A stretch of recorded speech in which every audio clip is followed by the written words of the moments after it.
তো চলুন ইয়াইকে জিজ্ঞাসা করা যাক। হ্যাঁ জেমিনি, তুমি কেমন আছো? আমি ভালো আছি, ধন্যবাদ। আপনি কেমন আছেন? হ্যাঁ আমি ভালো আছি। আমি আজকে তোমাকে কিছু প্রশ্ন করতে চাই। অবশ্যই জিজ্ঞাসা করুন, আমি উত্তর দিতে পারলে খুশি হব। আচ্ছা, বর্তমানে মুসলিম বিশ্বের ঐক্য নিয়ে অনেকেই প্রশ্ন করেন এবং অনেকেই বলেন যে মুসলিম বিশ্বের এই ঐক্য আনা সম্ভব নয়। এর একমাত্র সমাধান ইমাম মাহদী আলাইহিস সালাম, তিনিই একমাত্র মুসলিমদেরকে ঐক্যবদ্ধ করতে পারেন। এজন্য সবাই প্রশ্ন করেন যে ইমাম মাহদী আলাইহিস সালাম তিনি কখন আসবেন, কখন তিনি আত্মপ্রকাশ করবেন। এ বিষয়ে কি তুমি কিছু জানো?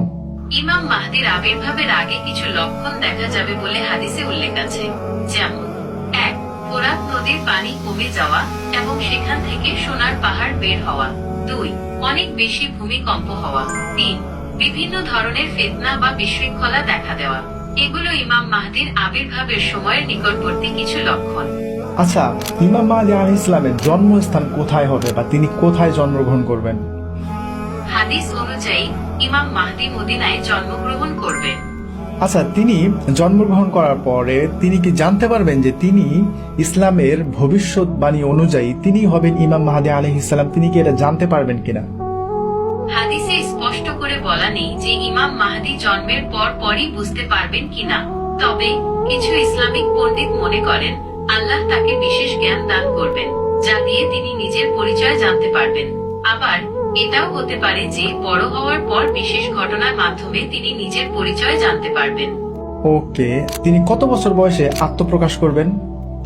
হাদিসে ইমাম মাহদির আত্মপ্রকাশের নির্দিষ্ট কোনো বয়স উল্লেখ নেই। তবে কিছু ইসলামিক পণ্ডিত মনে করেন 40 বছর বয়সে তিনি আত্মপ্রকাশ করতে পারেন।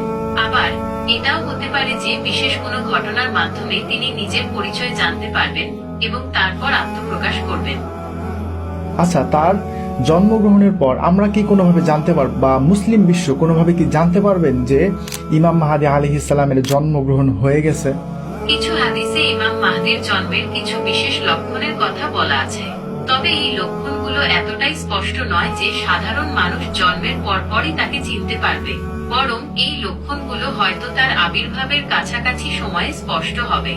আচ্ছা, তিনি কোথায় আত্মপ্রকাশ করবেন? তার জায়গাটা কোথায় হবে?